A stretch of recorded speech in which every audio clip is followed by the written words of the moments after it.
안녕하세요. 지금 이 사람 임수민입니다. 지난 시간에 이어서 작곡가 김형석 씨와 말씀 나눕니다. 음악 교사인 아버지와 피아노를 전공한 어머니 밑에서 어릴 적부터 음악과 자연스럽게 친해졌지만 부모님은 아들이 음악하는 것을 반대했다고 합니다. 단식투쟁 끝에 음대를 갔고 선배인 유재하 씨를 만나면서 대중음악 작곡가의 꿈을 갖게 됐는데요. 대중의 귀를 사로잡는 천재 작곡가인 김형석 씨에게도 슬럼프가 있었는지 물어봤더니 1,400여 곡을 작곡하는 동안 1,400여 번의 고통을 겪었다고 합니다. 35년 동안 좋은 노래를 쓰기 위해 흘린 땀과 눈물 어린 사연, 가수들과의 인연 얘기 오늘 나눠보죠.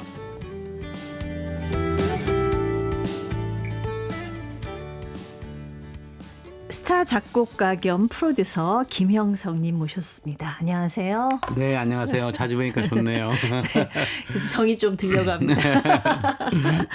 예, 뭐 많은 분들이 천재 작곡가로 알고 있지만 사실 뭐 재능만 가지고 1,400여 곡 넘는 곡을 어떻게 다 썼겠어요. 아마 엄청난 눈에 보이지 않는 노력도 하셨을 거라고 생각이 듭니다. 이제 지난 시간 방송만 들으면 너무 쉽게 하신 것 같아가지고 예. 힘든 시절도 많으셨고 노력도 많이 하셨죠. 나는 나름 이렇게 되려고 이런 노력을 해봤다. 그런 얘기도 좀 해주세요. 근데 사실은 못 모르고 했던 것 같아요. 그러니까 모르겠어요. 젊은 친구들에게 해주고 싶은 얘기가 물론 저 때와 또 환경이나 상황이 많이 다르겠지만 네. 이거 좋아서 못 모르고 그냥 하는 거. 그게 가장 뭐랄까 좀 몰입할 수 있고 몰입하면 다른 게 가볍잖아요. 내가 뭔가에 몰입하면 그 시간이 훨씬 젊은 시간에는 더 필요하고 중요하지 않을까. 뭔가 어떤 목적이 있거나 난 이렇게 되고 싶어 뭐 그럴 수는 있는데 네. 그냥 몰입하는 이 자체가 너무나 순수하게 몰입하는 자체가 본인의 나중에 향후의 어떤 인생을 어떻게 결정할 때 가장 가치 있는 부분이 아닐까라는 생각이 들어요. 저도 그랬던 것 같아요. 좋아서 하는 사람을 당해내긴 참 쉽지가 그러니까 않아요. 그냥 좋았을 뿐이에요. 그러니까 사람들이 작곡가가 마치 내가 무슨 신념이 있거나 이런 게 아니라 그냥 좋았을 뿐이에요. 그래서 이게 뭐 얼마나 큰 가치가 있는지 전 모르죠. 저는 그냥 좋았을 뿐이니까. 그래도 왜 너무 힘들 때 있었을 거 아니에요. 인생의 위기. 힘들 때는 이제 곡 안 나올 때가 있었고 또 한 번은 이제 제작자로 돌아섰을 때. 예. 왜냐하면 시를 잘 쓴다고 해서 출판사 사장이 되는 건 다른 얘기잖아요. 네. 근데 곡을 쓰다 보니까 프로듀서 하게 되고 뭐 하다 보면 점점 그 다음 페이지로 또 넘기고 싶은 욕망이 생기잖아요. 네. 그러면서 이제 작곡가 음악 프로듀서 됐다가 그 다음에 제작자로 변신을 하면 그때부터 사업이라는 거에 대한 고민을 해야 되잖아요. 네. 이제 그런 부분이 좀 많이 힘들었었고 역시 지금도 그런 부분은 아직도 어색하고요. 막 그러면서 막 되게 처음 겪어보는 거잖아요. 살면서. 네. 내용 증명을 처음 받아봤거든요. 그때. 그러니까 이제 이게 뭔가 막 변호사 찾아야 돼, 다녀야 되고 막 그게 너무 힘든 시간. 지금 생각해 보면 당연히 뭐 사업 받아보면 그럴 수 있지 이럴 수 있는데 그때 당시엔 너무 그게 힘들고 낯선 시간이었던 거죠. 네. 왜냐하면 그 전까지는 사실은 이슬만 먹고 살았는데 곡 쓰고 이술 저술 가릴 거 없이 다 먹었어요. 근데 내가 왜 이렇게 이것 때문에 머리가 아파야 되지 그런 생각 하셨을 것 같아요. 예, 너무 낯설은 거죠. 그 경험이. 네. 서초동 법원 가는 것도 낯설고 뭔가 막 그리고 내가 문제가 없다 하더라도 마치 죄인 된 것 같잖아요. 네. 그 공기나 느낌이. 그렇죠. 예, 그런 것들을 겪으면서 많이 힘들었던 기억이 있어요. 네. 예. 그래도 다 그 힘든 시기를 이제 겪어내시고 다 이제 옛날 얘기 이제 하게 되셨으니까. 그렇죠. 지나고 보면 예. 뭐 그럴 수도 있었지 그런 때진데 막상 현실은 또 힘들다고 생각을 하잖아요. 네. 이제 작곡가를 꿈꾸시는 분들은 궁금하실 것 같아요. 우리 김형석의 작곡 프로세스는 어떨까? 일단 네. 음악을 많이 들어야 되고요. 그게 그다음에 작곡가는 항상 그러니까 물음표가 있어야 돼요. 네. 어떤 좋은 음악을 들으면 이게 희극이기도 하고 비극이기도 한데 좋다로 끝나는 게 아니라 이게 왜 좋지? 이런 고민을 하기 시작해요.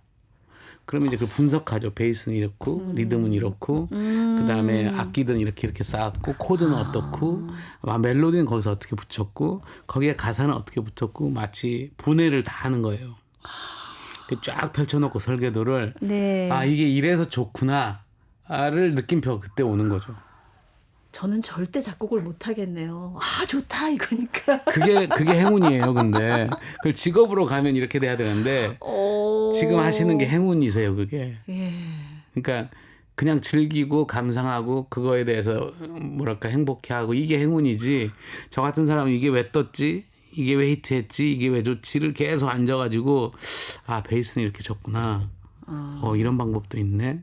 이 일인 거잖아요. 이제. 저는 클래식 공연을 가서도 교향악단 연주를 이렇게 들을 때도 처음에 그냥 이렇게 들었는데 어떤 사람은 야 바이올린이 어땠고 뭐 플루스는 어땠는데 뭐는 어땠어 이렇게 얘기를 하면 너무 부럽고 그 사람이 너무 그럴듯해 보이잖아요. 그래서 그 다음부터는 연주회 가가지고 다 따로 들으려고 제가 엄청나게 노력을 아니요. 많이 했어요. 네. 그럴듯해 보일 뿐이에요. 저는 그렇게 그런가요? 생각해요. 물론 그분 예. 그 사람이 어떤 클래식의 신미안이 있고 뭐 그런 어떤 지식이 많고 그런 것도 좋긴 하지만 네. 정작 나는 이거를 그냥 평온한 자유의 바다처럼 받아들이고 즐기고 아 너무 좋아. 이게 진짜 본질이거든요. 네, 네. 그러니까 그거에 대해서 너무 안 부러워하셔도 돼요. 그렇군요. 본인은 피곤하죠. 약간 열등감을 느꼈어요, 절대 제가. 아니에요, 절대. 절대 그냥 즐기세요.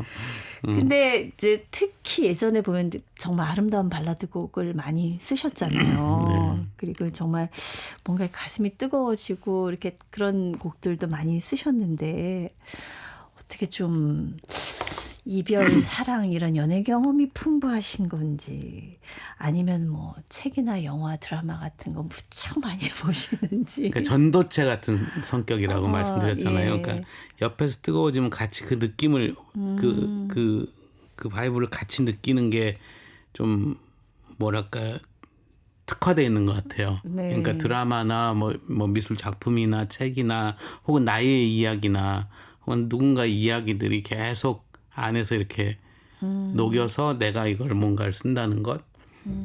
그 영감이라는 게 보통 안 떠올라 하고 고민하지만 실제 천재들은 저는 아니에요. 근데 제가 진짜 천재 중에 한 명이 이제 박주연 작사가인데 네. 칼 세이건의 코스모스 책을 보고 있는 거예요. 전체 물리학 책 그 듣고 네. 온 거를 태양 지름이 어떻고 뭐 이런 책이거든요. 안드로메다 성운이 어떻고. 거기서 곡의 영감이랑 무슨 관계가 그러니까 관계가 있나요? 없죠. 그래서 물어봤어요. 누나 이거 왜 봐? 그랬더니 예. 칼 세이건이 이 푸른 전만한 지구에 만난 자기 아내를 위해서 이 책을 썼다. 이 넓은 우주에서. 그거 보고 이 책을 샀대요. 그리고 작사를 먼저 보내온 거예요. 보통 작곡을 먼저 보내거든요. 곡을. 네, 네. 근데 가사 내용이 성시경의 외워두세요라는 곡인데 네. 사는 동안 못 볼 거예요. 저 달의 뒤편처럼. 나 죽어도 모르실 테죠. 사라져가는 별처럼. 모든 게 돌고 돌아 저 사라졌던 별 다시 태어날 때쯤 그때쯤 우리 꼭 만나요. 야, 이건 전율이 지금 그죠. 오네. 영감은 오는데요. 어디에나 있구나. 이 마시다만 물컵에도 있구나. 그거를 찾아내는 게 진짜 천재구나. 누구는 가만히 있어도 영감이 막 도파민을 내 아드레날린을 그 영감들이 막 나를 덮치는데 네. 나처럼 천재가 아닌 사람은 촉수를 꺼내서 그러려고 노력을 해야 되는 것 같아요. 그게 바로 계속 하게 되는 힘이구나 결국에는. 어우, 저는 지금 열등감이 더 깊어지고 있어요. 아니죠. 영감을 찾으면 되죠. 이제부터. 그건 연습으로 돼요. 그거는. 그 곡이 안 써질 때 힘들다고 그러셨잖아요. 네, 힘들죠. 슬럼프가 언제 셨던 저는 것 같아요? 1400곡을 썼으면 1400번의 슬럼프였던 것 같아요. 실제. 이게 안 돼요. 그래요. 왜냐하면 항상 부럽죠. 타인의 좋은 작품들이 부럽고 나도 저렇게 하고 싶어. 맨날 그러거든요. 그게 이제 시작이잖아요. 그러니까 나의 결핍이 시작인 거죠. 나의 컴플렉스가 시작이고 그게 나의 소재고. 근데 이 쿵쿵거리는 소리는 계속 피아노 건반 두드리시듯이 미안합니다. 우리 김영석 작곡가님이 궁금하실 것 같아서 지금 방송 듣는 분들이. 미안합니다. 아니 김영석 작곡가님 같은 분이 그렇게 열등감이 모티브가 된다고 하시니까. 그럼요. 참 그러네요. 예. 그러니까 컴플렉스를 소재로 쓰는 것이 되게 중요한 것 같아요. 네. 곡이 안 써질 때는 그러면 어떻게 해요? 술을 마시죠. 숨도 안 쉬고 대답했나요, 제가? 아니 술을 마시면 해결이 되나요? 술은 해결을 안 해주죠. 예. 있게는 해주는데. 잠시 있는 거죠. 네, 그렇죠. 그리고 네, 다시 그리고 또 시작. 음악 듣고. 예. 네. 근데 옛날처럼 많이 마시진 못하는데 네. 그래도 하여튼 뭔가 다른 뭘 하려고 하죠. 아니면 냅두기도 해요. 그냥 쓰다가 예. 안 써지면 그냥 내버려두고 딴짓해요. 그럼 고양이처럼 사가서 이렇게 툭툭툭 건드리는 게 있어요. 그럼 또 쓰죠. 예. 저희가 이제 사흘 동안 얘기를 나눴는데 너무 사실 음악 얘기만 하고 일 얘기만 했어요. 개인적인 것도 사실 저는 많이 궁금했었는데. 근데 곡이 안 써지던 시절도 있었지만 곡을 안 쓰던 시절이 있으셨다고 들었어요. 네네네네. 뭐 사랑에 왕창 빠졌을 때 그때는 곡을 뭐 거의 안 썼다. 저는 곡이 약간 좀 지나서 내 안에서 용해돼서 나오는 것 같아요. 그 순간 사랑 혹은 이별, 그 순간 어떤 사건 이럴 때는 그것이 모티브가 돼서 확 쓰는 스타일이 아니고 조금 지나야 돼요. 지나서 내 스스로가 좀 그것을 좀 멀찍이 바라볼 수 있게 될 때, 그러니까 추억으로 생각이 될 때, 그럴 때 이제 쓰는 것 같아요. 뭐 사랑에 빠지면 막 아름다운 발라드가 쫙 나올 것 같은데 그게 아니군요. 그 순간이 아니군요. 빠지면 내일 이 친구랑 어디 가서 뭘 먹지? 뭐 영화 보러 갈까? 이 생각을 하지. 그게 음악으로 막 이렇게 잘 안 돼요. 심지어 얼마나 웃기냐면 옛날에 대학 시절에 이제 좋아하는 친구가 있어서 그 친구 때문에 피아노 곡을 썼어요. 네네. 근데 그 친구도 이제 음악 전공이었거든요. 예. 그러니까 이제 피아노 치니까 보니까 코드 이제 지도 알잖아요. 음악 전공이니까. 예. 막 쳐주고 있는데 옆에서 띵띵띵 같이 친 거예요. 나도 모르게 손을 탁 치는 스타일이에요. 내 필에 방해하지 마. 오, 그럼 굉장히 무한한데 상대방이. 그러니까 나도 모르게 하는 거지. 그러니까 나도 모르게 툭 손을 탁 치더라고. 그때 내가 내 성격을 아는 거야. 아, 난 착한 사람이 아니구나. 난 되게 내 에고에 빠져 있고 내가 음악을 할 때는 그 집중하는 걸 뭔가가 오는 걸 난 싫어하는구나. 아, 멀티가 안 되시네요. 멀티가 안 되죠. 한 번에 하나씩만 하시는 스타일이네요. 또 그렇진 않아요. 근데 진짜 피아노 치는데 옆에서 띵띵띵 하니까 나도 모르게 손을 이렇게 툭 치더라고요. 그러니까 그때 내가 나를 안 거예요. 연애하면서 곡도 쓰고 뭐 이게 같이 안 되나 봐. 안 그게. 되는 거네요. 근데 술 먹으면서 안주도 먹고 하는데 그거는 예, 그런 멀티라면 저도 합니다. 네. 사실 많은 곡 1,400~500곡을 작곡했지만은 그 중에 이제 대중의 사랑을 못 받은 노래가 더 많잖아요. 아무리 김영석 작곡가라도. 그렇죠? 1,300곡, 400곡 되겠죠. 그렇죠. 그렇죠. 그러니까 타율이 사실 1할이 안 되는 일할 안 되죠. 거잖아요. 예. 와, 그러니까 이 참 곡을 히트시키는 게 너무 어려운 건데, 그러니까 내 취향이 꼭 대중의 취향은 아닐 수 있으니까요. 그렇죠. 예. 예. 지금 엔터기업의 리더시잖아요. 기업은 아니고 그냥 스타트업. 그 음악을 하는 거하고 또 회사를 꾸려가는 어떤 경영자로서 이게 완전히 다른 차원의 일인데 어떤 게 제일 어려우세요? 일단 뭔가를 만들어내야 되고 매출을 만들어야 되는 거가 어렵죠. 예. 이게 그러니까 저는 사실 어찌 보면 몽상가에 가까운 스타일이거든요. 몽상가는 자동차 페달을 막 밟았을 때 낭떠러지가 있으면 이걸 빠른 속도로 가면 저 낭떠러지 건널 것 같아. 네. 이게 몽상가예요. 근데 진짜 사업하는 사람들은 잠깐 이 리스크를 어떻게 이걸 커버하지?를 고민하죠. 그러니까 이제 힘든 거예요. 그러네요. 이제 전혀 다른 성향이네요. 예. 근데 본질은 같아요. 내가 만드는 컨텐츠가 사람들에게 감성을 주고 감동을 줬으면 좋겠다라는 본질은 같죠. 예. 근데 이제 방법이 다른 거죠. 예. 그렇네요. 이제 솔로 가수 그룹을 키워내는 그런 일들도 하시는데 이게 참 쉽지 않은 일이잖아요. 휴먼 비즈니스가 힘들죠. 이게 뭐 정성을 들여서 뭐 보니까 1년, 2년도 아니고 훨씬 오랜 기간을 준비를 하던데 성공한다는 보장도 없고 그런 프로듀서로서 가수들을 준비시키고 이렇게 키울 때 어떤 것들을 신경 쓰고 어떤 점에 주안해서 또 뽑으시고 그러시는지요? 일단 음악적인 부분, 예를 들면 작곡이라든가 작사라든가 노래 이런 건 기본인 것 같아요. 네. 그 재능은 기본이에요. 예. 그다음 중요한 거는 너는 어떤 스토리가 있냐? 너는 어떤 이야기를 하고 싶냐? 네. 이런 것들을 계속 얘기해야 돼요. 그러니까 아이돌은 스토리를 만들어주잖아요. 회사에서. 네. 그 세계관도 만들어주고 네. 물론 본인들의 스토리도 있고 네. 그렇지만 아티스트는 실제 본인이 갖고 있는 무슨 얘기하고 싶어에 대한 게 가장 중요한 것 같아요. 노래 잘하는 거 AI가 다 하죠. 네. 그죠? 곡 만드는 것도 AI가 다 해요. 예. 그럼 이 친구는 인간적으로 네가 무슨 그동안 너의 이야기가 있고 네가 하고 싶은 건 뭐고 이거에 대해 훨씬 더 조명을 더 중요하게 해줘야 되는 시기인 거예요. 이제는. 네. 지금 패러다임은 바뀌어가지고 그런 걸 더 끄집어내서 얘기를 하죠. 참 AI와 경쟁해야 되는 시대에 지난 시간에 이제 인간의 경쟁력은 또 인간의 불완전함에서 출발한다는 말씀도 하셨고 그게 또 전 큰 인사이트가 있었어요. 네. 그리고 계속 강조하시는 게 뭘 잘하는 건 기본이고 스토리. 예. 이제는 그 시대인 것 같아요. 네. 스토리가 있어야 되는 거다. 네네네. 대부분의 분들은 이 지점에서 많이 좌절하실 것 같아요. 사실은. 그죠. 그러니까 본인이 더 네. 심연으로 안으로 들어가야 되고 또 어떤 부분은 본인의 그 컴플렉스도 스토리잖아요. 일종의. 네. 그런 것들 이제 끄집어내서 그거를 소재로 쓰고 커버하고 그리고 그걸 뛰어넘어야 되고 아티스트는 그래서 힘들거든요. 노래 잘하고 곡 잘 쓰면 아티스트야 그거 아니거든요. 제 기준에서는. 네. 이 안에 뭐가 있지? 뭘 표현하고 싶지? 그리고 그 표현이 얼만큼 독특하지? 얘만 할 수 있는 것. 네. 예전에는 보편타당하게 사랑 이별 노래 잘하고 드라이아이스 깔고 뭐 이렇게 하면 네. 되는데 지금은 얘만 할 수 있는 게 뭐지? 얘의 세계는 뭐지가 훨씬 사람들이 궁금해하는 거예요. 네. 그렇습니다. 저기 가족 얘기를 좀 여쭤볼게요. 이제 늦게 결혼하셨죠. 네네네. 예, 이제 따님이 하나 예, 있으신가요? 이제 12살 됐습니다. 딸 봐보세요. 흔히 말하는.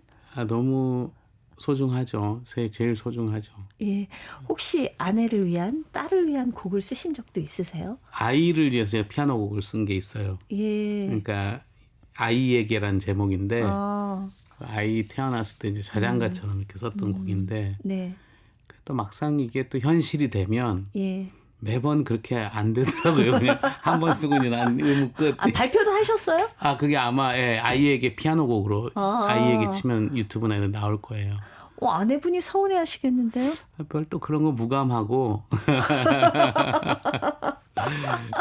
결정은 아내가 결제는 남편이 뭐 이 정도의 생활만 잘하면 되니까.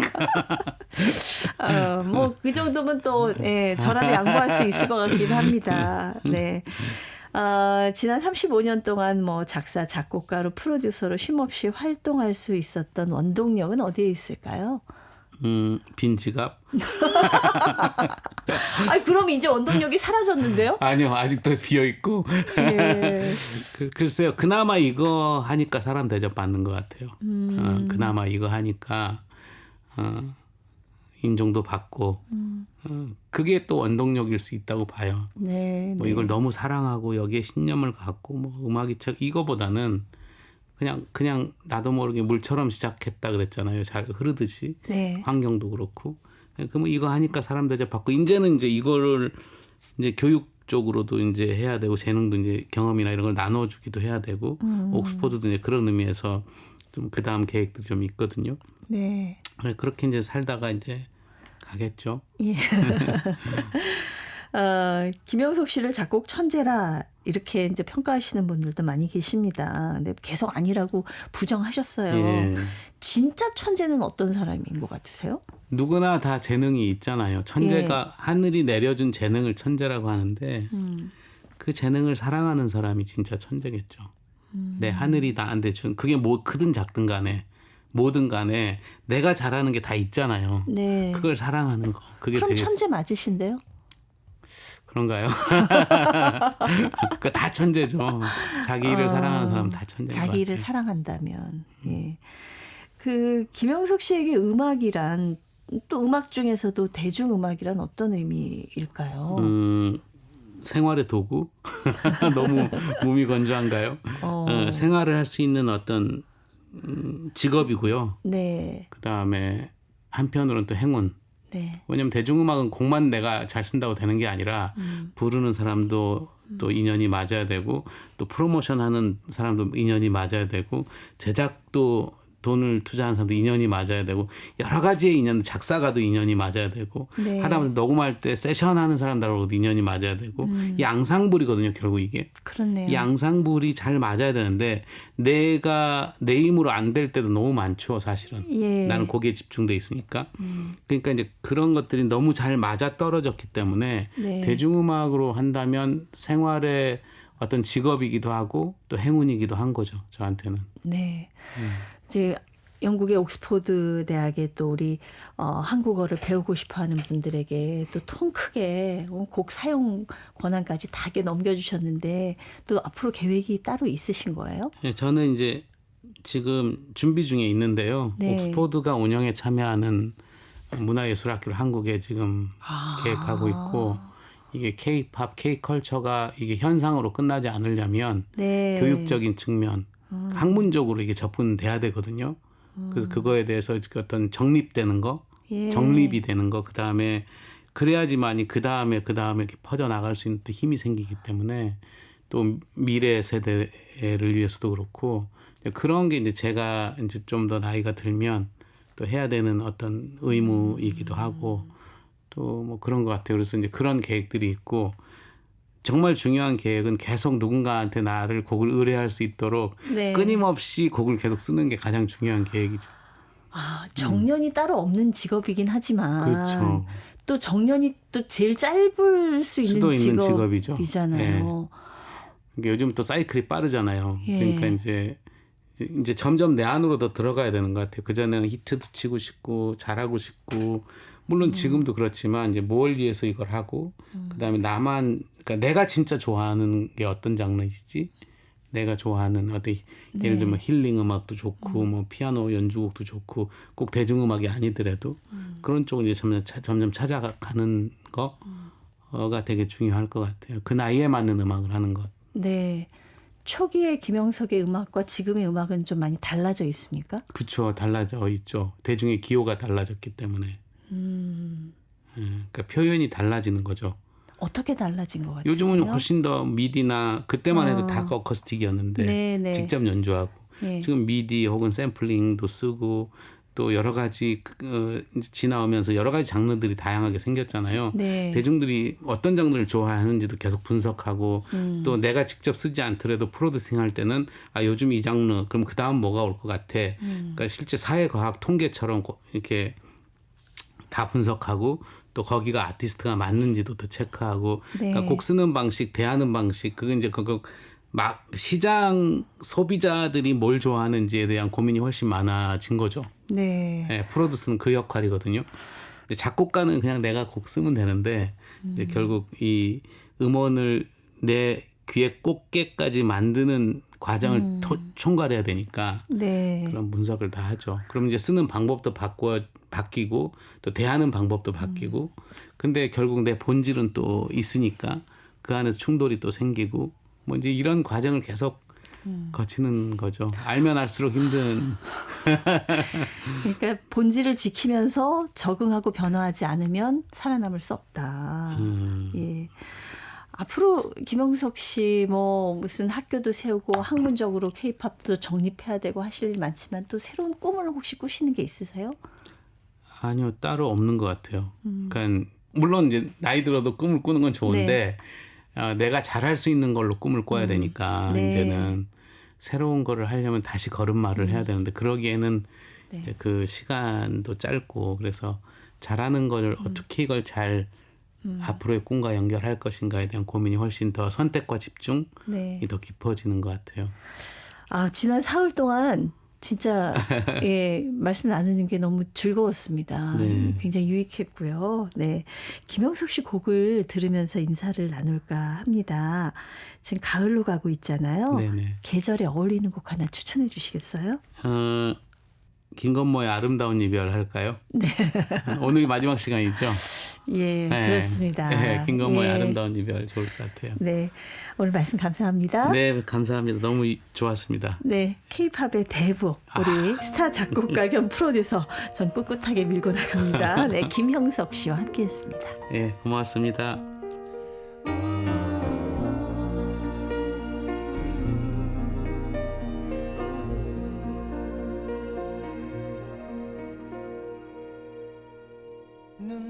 눈물이 흘러 이별인 걸 알아서 힘없이 돌아서다 너의 뒷모습을 바라보면 나만큼 너도 슬프다는 걸 알아 하지만 견뎌야 해 추억이 아름답도록 그 짧았던 만남도 슬픈 우리의 사랑도 이제 눈물로 지워야 할 상처뿐인데 내 맘 깊은 곳엔 언제나 너를 남겨둘 거야 슬픈 사랑은 너 하나로 내겐 충분하니까 하지만 시간은 추억 속에 너를 잊으라며 모두 지워가지만 한동안 난 가끔 울 것만 같아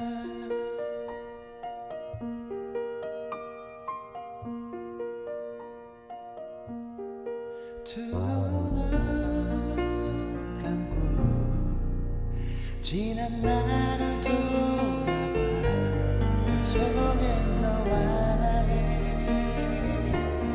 숨겨둔 사랑이 있어 언제나 나는 너의 마음속에서 느낄 수 있을 거야 추억에 가려진 채로 긴 이별은 나에게 넌 잊으라 하지만 슬픈